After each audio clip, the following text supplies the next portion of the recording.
सबसे पहले सीधा आकाश वर्मा के पास में जाना चाहूंगी। आकाश वर्मा, आपसे जानना चाहेंगे, देखिए जो 48 घंटे का आपका समय रहा, उस बीच में तमाम तैयारियां कर ली, नाम को लेकर चर्चा कर ली, मंथन कर लिया, उसके बाद आज फैसला भी आपने दे दिया कि आखिर कुछ समय के लिए ही सही लेकिन कौन होगा मुख्यमंत्री का चेहरा।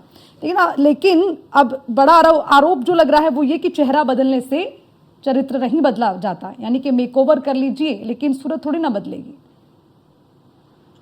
बिल्कुल मैं भारतीय जनता पार्टी की इस बात से सहमत हूं कि बिल्कुल चरित्र नहीं बदलेगा। आम आदमी पार्टी का जो चरित्र है, जिस चरित्र को देखते हुए, जिस साफ चरित्र को देखते हुए दिल्ली की सरकार ने एक नहीं दो तीन तीन बार, हर बार हमें चुन के भेजा है, वही चरित्र रहेगा। चाहे वो फ्री शिक्षा, अच्छी और फ्री शिक्षा देने की बात हो, चाहे अच्छा इलाज और फ्री इलाज देने की बात हो, चाहे फ्री बिजली पानी देने की बात हो, चाहे बुजुर्गों की तीर्थ यात्रा हो, चाहे महिलाओं के लिए फ्री बस सेवा हो, चाहे बुजुर्गों की पेंशन हो, सब कुछ वैसे ही रहेगा। सब कुछ वैसे ही रहेगा। आम आदमी पार्टी की सरकार जैसे दिल्ली में जनता के हित में काम कर रही थी, वैसे ही अब काम करती रहेगी। आतिशी जी दिल्ली के मुख्यमंत्री का कार्यभार संभालेंगी। अरविंद केजरीवाल जी के मार्गदर्शन में आम आदमी पार्टी की सरकार वैसे ही चलती रहेगी जैसे अब तक चल गई थी।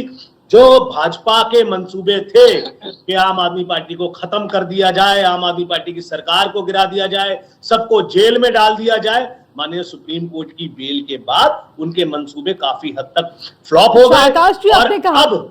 आपने कहा कि जो मर्यादा का एक उदाहरण पेश किया है अरविंद केजरीवाल ने, कामों को चालू रखेंगे।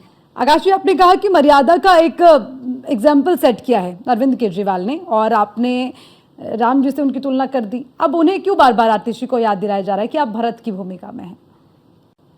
नहीं, बिल्कुल ऐसा नहीं है। उन्होंने आतिशी जी का आप सुनिए, उन्होंने क्या कहा था। उन्होंने अपने हर बयान में कहा कि अरविंद केजरीवाल जी के मार्गदर्शन में वो सरकार चलाएंगी। भाई ऐसा तो होता है, सब किसी ना किसी से प्रेरणा लेते हैं, किसी ना किसी का मार्गदर्शन होता है। आप भाजपा वालों से पूछिए, क्या योगी जी मोदी जी का मार्गदर्शन नहीं लेते हैं? इनसे मना करा दीजिए।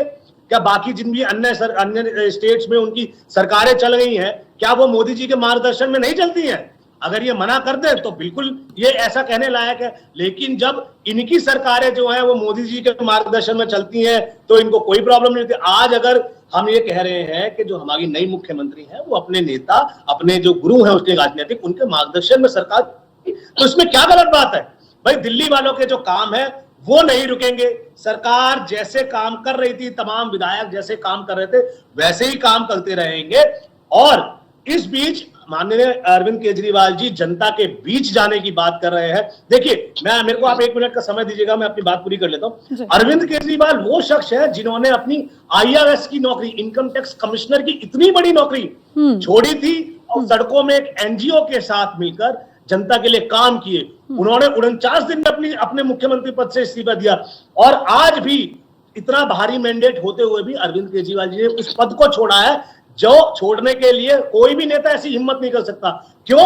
क्योंकि वो एक कट्टर ईमानदार व्यक्ति है। जब उन पे आरोप लगे तो उन्होंने जुटाई है केजरीवाल ने, 177 दिन जेल में रखे। जनता जब क्लीन चिट देगी, जनता दोबारा जुटाने में, तो हम मुख्यमंत्री का पद मैं दोबारा संभालूंगा। आकाश जी, बस छोटा सा सवाल, इस पर बहुत देर नहीं लग गई हिम्मत जुटाने में, ऐसा नहीं लगता?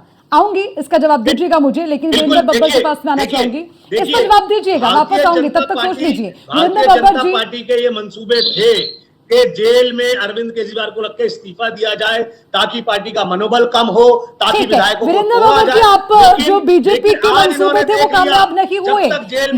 ठीक है आकाश वर्मा जी, ठीक है, अब रुकना होगा ना आकाश जी आपको। जाने के लिए इस्तीफा दिया है।